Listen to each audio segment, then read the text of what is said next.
Chapter 15. The Special Self. We have talked much now of your special love for others, but what of the specialness you desire for yourself? Do you not see how intricately linked these two desires are?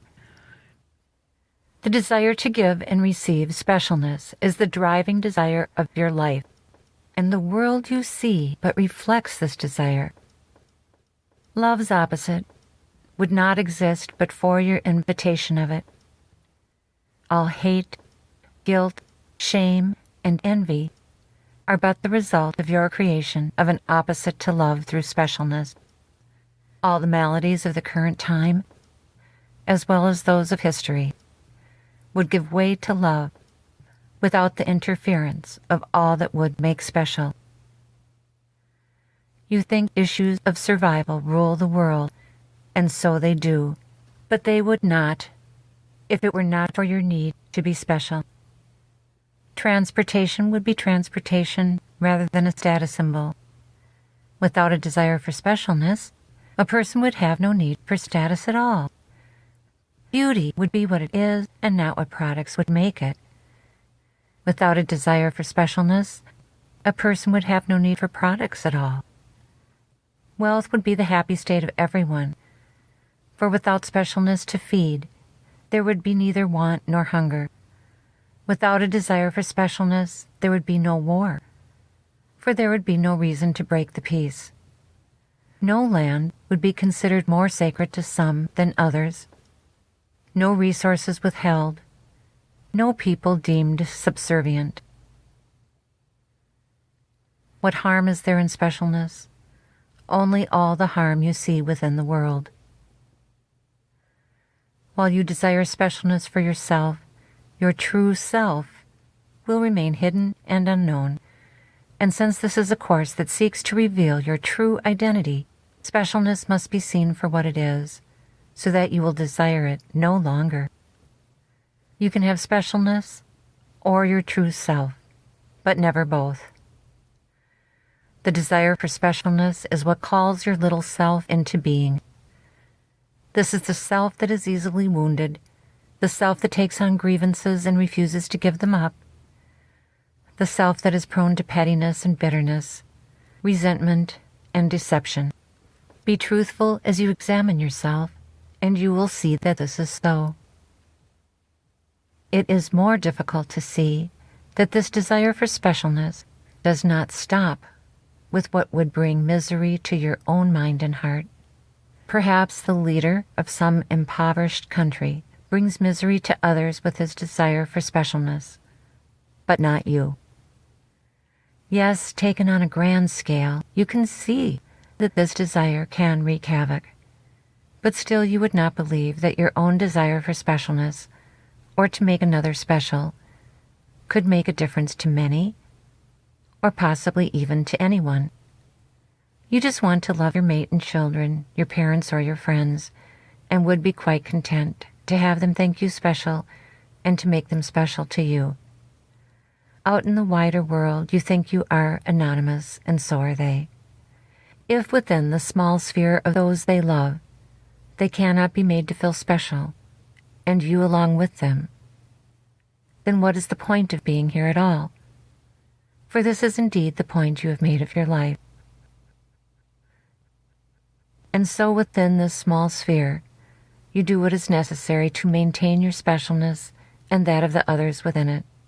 Depending on your culture, what is necessary may mean few things or many and different things for each one. From this sphere of influence comes your notions of success, your ideas of what is necessary to be good, your notions of what it means to treat others well. You would not be special to this one if you did not look a certain way, and you would not be special to that one if you did not earn a certain amount of money.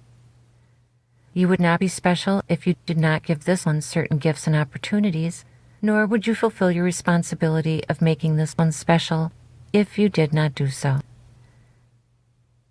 To make one small change in this culture is difficult to impossible, because if you were to go your own way and choose your own look, lifestyle, or attitude, you might risk being seen as special within this group, and your choices might affect your ability to make others feel special in the way in which they have become accustomed to your doing so. How many rest within the sphere of influence? 20, 50, 100? And how many times is this multiplied by each of them? And yet, this is but a fraction of who your specialness influences. In truth, your specialness affects everyone. Your desire for specialness makes of you a slave to others and others to you. It diminishes your freedom and for no end. For what others think of you does not make you special, nor does what you think or do for others make them special. All notions of popularity, success, and competition begin here. All notions of loyalty as well. For now we come upon a linchpin in your plan for specialness, one of great necessity to overcome if you are to reach the learning goal this course has set. Loyalty stems from faith, and where you set your faith is as much a determiner of your perception as is your concept of separation. All change seems to question your loyalty to others, and all choices are made with this loyalty in mind. Loyalty stems here from your faith and fear, and all from which you need protection. To belong to a loyal group, a family or community of supporters, is seen as necessary for your safety. While many of you do not have this, you strive for it, and its attainment has been the cause of much suffering in your world. This banding together for support against fear simply makes fear real, and the seeming cause for loyalty essential. Your concept of loyalty is what makes it difficult for you to entertain withdrawing your effort to manifest the specialness of others and yourself. Making special seems to be a responsibility you have undertaken, and a refusal to make special an act of disloyalty. What's more, when all is said and done, you are loyal not only to your group, but to humanity itself. Despite the many ills that have made you and those you love suffer, to call into question humanity's right to specialness seems the ultimate act of disloyalty to your own kind. To even think that you could change and be unlike others of your kind, you would call an act of treachery. To give your allegiance to your father and to the learning goals this course has set is but an act of treason upon the world as you know it. And so it is. And so must your faith and loyalty be placed in something new, something worthy of your diligence, and something that will not leave behind your brothers and your sisters to a life of suffering and of sin.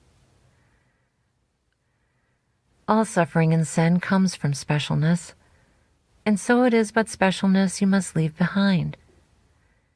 And there is a way to do so, a way that will not harm any of those you love, even while betraying all they would hold dear. But which would you rather betray? The truth or illusion? You cannot be loyal to both, and herein lies your problem. For at the turning point you look back and see one other you cannot betray, and one other whose special treatment of yourself you cannot live without or abandon hope of receiving. And so you choose illusion over truth, and betray all that you are, and the hope your brother has placed in you as Savior of the world.